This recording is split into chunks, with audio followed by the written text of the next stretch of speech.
Depuis plusieurs mois, les tensions entre la France et l'Algérie sont au plus haut. Une illustration de la crise globale que traverse Alger ces dernières années, entre affaiblissement sur la scène diplomatique, difficultés économiques et contestation du pouvoir en place.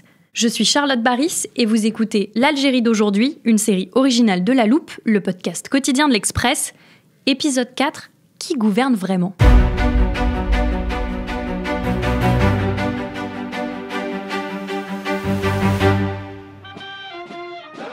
Nous sommes le 1er novembre 2024 dans les rues d'Alger.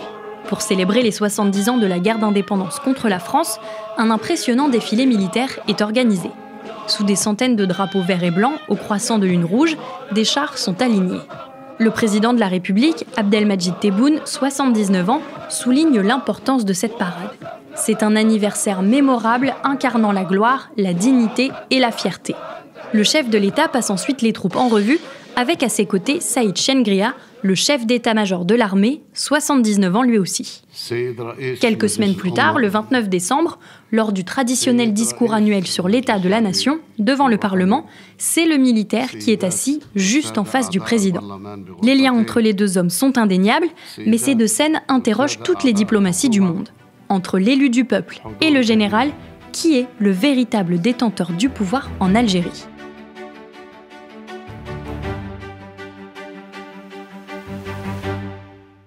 Pour ce dernier épisode de notre série, j'ai fait de nouveau appel à Charlotte Lalanne, journaliste au service Monde de l'Express, et à Étienne Girard, rédacteur en chef du service Société. Bonjour à tous les deux. Bonjour. Bonjour. Depuis septembre 2024, le président algérien s'appelle donc Abdelmadjid Tebboune. Mais pour comprendre dans quel contexte il est arrivé au pouvoir, j'ai interrogé Pierre Vermeyren, professeur d'histoire contemporaine à l'université Paris 1 Panthéon-Sorbonne, spécialiste du Maghreb. Abdelaziz Bouteflika, ministre dès l'indépendance, conseiller très proche de Boumedienne quand il était chef de l'armée pendant la guerre d'Algérie. C'est pas du tout un militaire, c'est un conseiller politique, c'est quelqu'un qui s'avère être un très bon diplomate et donc Boumedienne va s'en servir constamment. Dès la guerre d'Algérie, puis dans les années 60 et 70, voilà. Et évidemment, les gens qui arrivent au pouvoir à la mort de Boumedienne, c'est Chadli, c'est pas son genre, quoi. C'est-à-dire qu'il n'a pas le même passé avec Bouteflika et il se passe de ses services. Voilà. Et Bouteflika disparaît pendant une vingtaine d'années. Et au moment où les militaires, le Haut Comité d'État dirige l'Algérie et peine à sortir des impasses de la décennie noire, un certain consensus se fait manifestement dans l'état-major en disant « et si on rappelait Bouteflika ?» Il faut un magicien pour sortir l'Algérie de ce trou noir. Le magicien, c'est Bouteflika. Et voilà, ils le font élire en 99. Et effectivement, il reprend les choses en main, il les reprend tellement bien qu'il reste au pouvoir 20 ans. Étienne, Charlotte, quel est le parcours d'Abdelmadjid Tebboune qui prend la suite de Bouteflika ? Il a commencé par faire l'ENA algérienne et puis il a été nommé wali, c'est l'équivalent du préfet en France, pendant la décennie noire, cette guerre civile donc des années 90.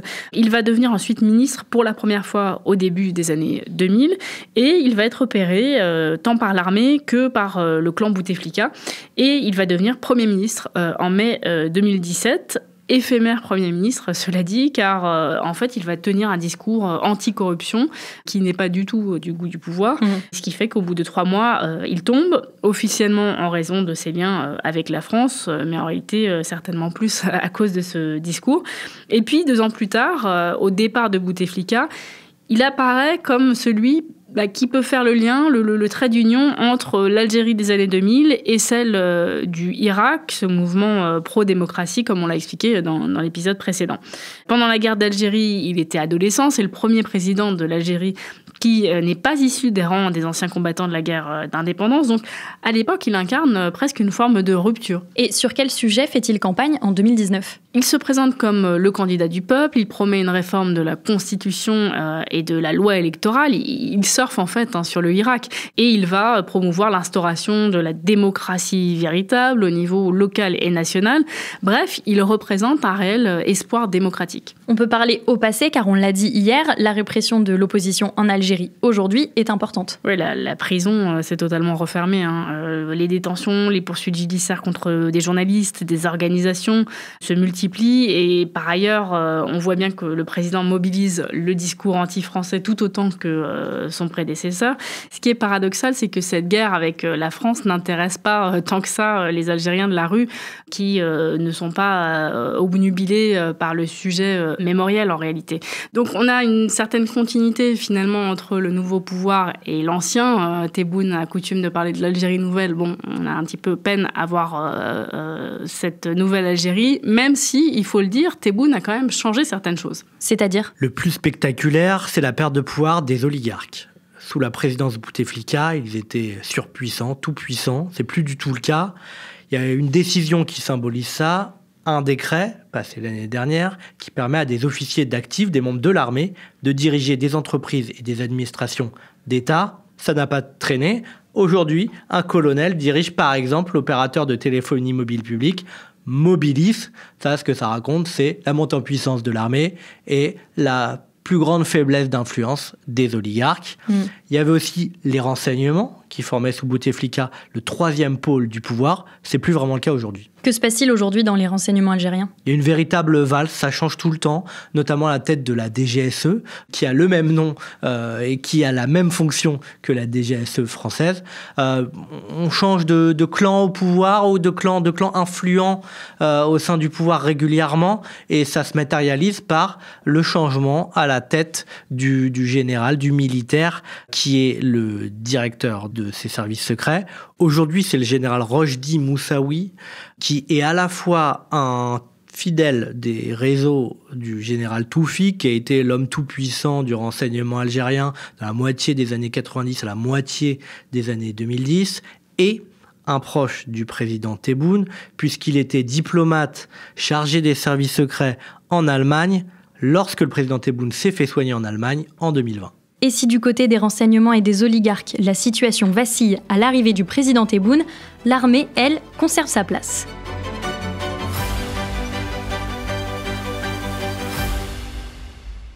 Ce qui est certain, c'est que l'institution militaire n'est jamais loin. En préparant cette série, Pierre Vermeyren m'a également expliqué comment l'armée faisait partie intégrante de la construction de l'Algérie. Disons que l'Algérie est une république militaire qui a été créée par la LN, c'est-à-dire par l'armée de libération nationale, qui est devenue l'armée, l'ANP, l'armée nationale populaire. C'est l'armée finalement qui a créé le régime, voilà. Et ensuite, elle a été dirigée directement par le chef d'état-major de la LN, à savoir le colonel Boumedienne, qui est devenu président de la République entre 65, il s'est imposé par un coup d'État d'ailleurs à Ben Bella, jusqu'à sa mort, fin 78. Et à partir de là, ses successeurs, qui a été le successeur de Boumedienne, ça a été le plus haut gradé de l'armée algérienne, le général Chadli. Voilà. Et puis ensuite, qui a succédé à Chadli ? Le haut comité d'état-major qui a arrêté les élections électorales au moment où le fils allait prendre le pouvoir, en janvier 92, au comité d'État. Donc ce sont des militaires. Ils ont fait élire plusieurs présidents, dont le général Zeroual, qui a dirigé l'Algérie en guerre. Et donc finalement, Bouteflika, élu en 99, est le premier civil. C'est le premier civil qui a dirigé l'Algérie indépendante. Le deuxième étant Tebboune.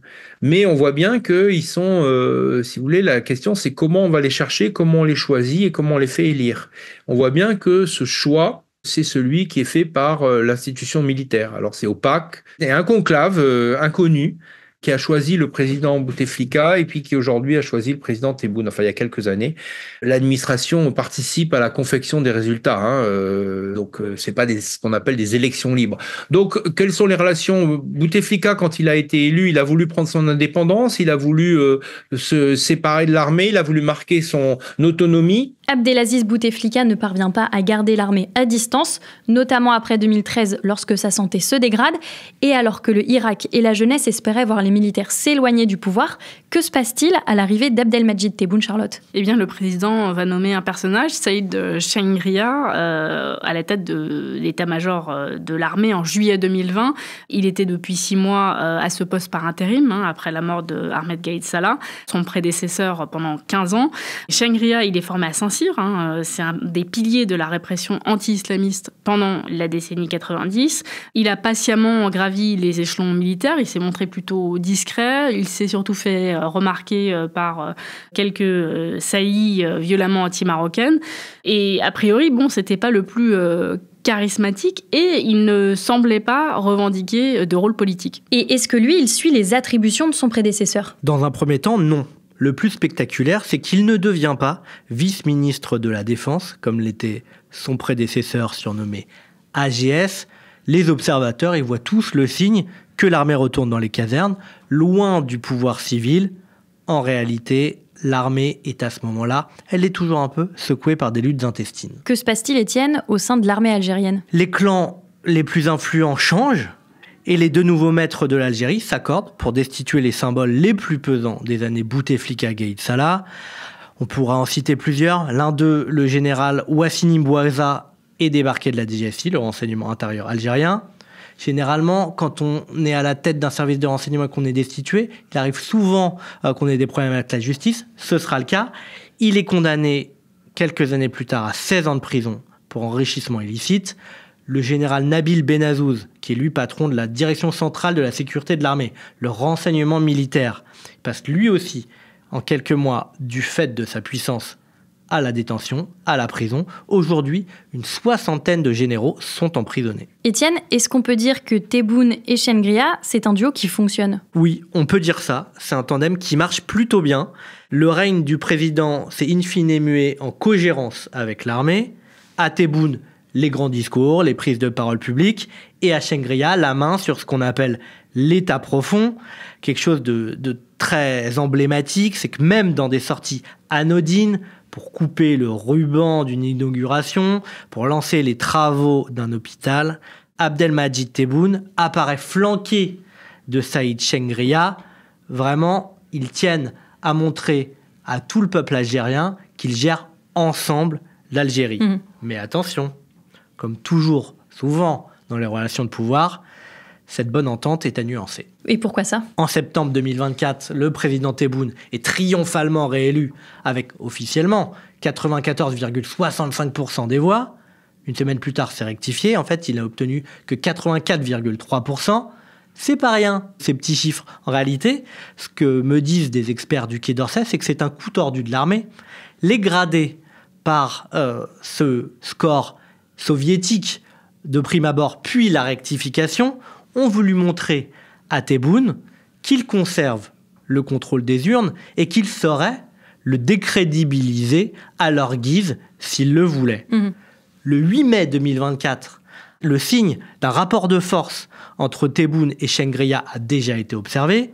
Vous savez qu'en Algérie, le président de la République cumule ses fonctions avec celles de ministre de la Défense. Conséquence, normalement, quand le président de la République se rend au ministère de la Défense, c'est pas un événement, il se rend chez lui. Or, ce jour-là, le général Chengria organise un accueil en fanfare avec tapis rouge, comme pour montrer au chef de l'État qu'il joue à l'extérieur, disent les observateurs du régime algérien. En Algérie, le pouvoir semble désormais partagé entre le président et l'armée, mais si tout se jouait en réalité loin du gouvernement.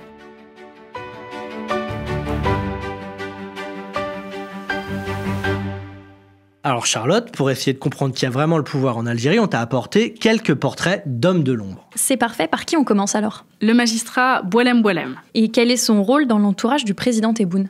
C'est un vieil ami qui a d'abord été nommé conseiller justice, puis directeur de cabinet à la présidence. C'est un homme qui est aujourd'hui très influent. Au sein de la diplomatie française, on le dit, partie prenante de ce que certains appellent la justice par téléphone, c'est-à-dire la soumission en fait, des magistrats aux oukases du pouvoir politique. On prétend encore qu'il serait le véritable cerveau du palais présidentiel, de quoi expliquer peut-être l'obsession récente contre la France, puisque Boualem est présenté comme très anti-français par un conseiller ministériel du gouvernement Bayrou. Autre nom dans votre galerie de portraits, Abdelkader Ben Grina. Qui est-il ? Il est à la tête d'un petit parti islamiste. Il arrive deuxième à la présidentielle de 2019. Et en fait, progressivement, il est devenu une sorte de visiteur du soir du palais présidentiel d'El Mouradia. Son parti El Bina participe au gouvernement d'ailleurs depuis 2021. Les politiques culturelles et éducatives s'inspirent de plus en plus de ses conceptions et on voit bien que Tebboune est de plus en plus influencé par ce courant islamo-populiste. Ça, c'est du côté du président Tebboune. Il y a aussi des personnalités influentes côté armée. Par exemple, le colonel Shafik Mesbah. C'est un ex-cadre du renseignement. Il est proche des réseaux du légendaire général Toufik, un temps conseiller à la sécurité et affaires réservées du président Tebboune. Il fait partie, encore aujourd'hui, des hommes qui comptent, même en hiérarchie au sein de l'armée. Côté état-major, est-ce qu'il y a d'autres noms qu'il faut avoir en tête ? Plusieurs diplomates français ont remarqué le retour en grâce subi de proches du général Toufik, ce patron emblématique de l'ensemble des services secrets entre 1990 et 2015, on en a déjà parlé. Toufik, il est vieux maintenant, il a 85 ans. Il continue à recevoir en soirée dans sa résidence algéroise. Le général Chengraya lui-même cherchera aujourd'hui à ménager sa bienveillance. Si je comprends bien, on ne peut pas vraiment répondre à la question « Qui détient le pouvoir en Algérie aujourd'hui ?» En effet, absolument. Que nous disait d'ailleurs un ancien Premier ministre il y a quelques jours, les vrais décideurs, vous ne les connaissez pas, moi non plus. Propos évocateur s'il en est, chaque expert a sa réponse, chaque expert a son interprétation. Ceux qui disent tout comprendre au régime algérien mentent, m'a dit il y a quelques jours un ex-ambassadeur en Algérie. Il ajoutait « Les Algériens, ce sont des Nord-Coréens qui parlent français.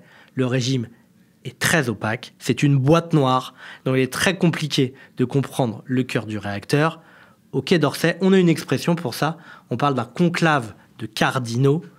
Personne ne détiendrait en réalité l'essentiel du pouvoir, ce seraient des parcelles de puissance réparties entre les différentes composantes de ce qu'un actuel ministre français qualifie en privé de junte.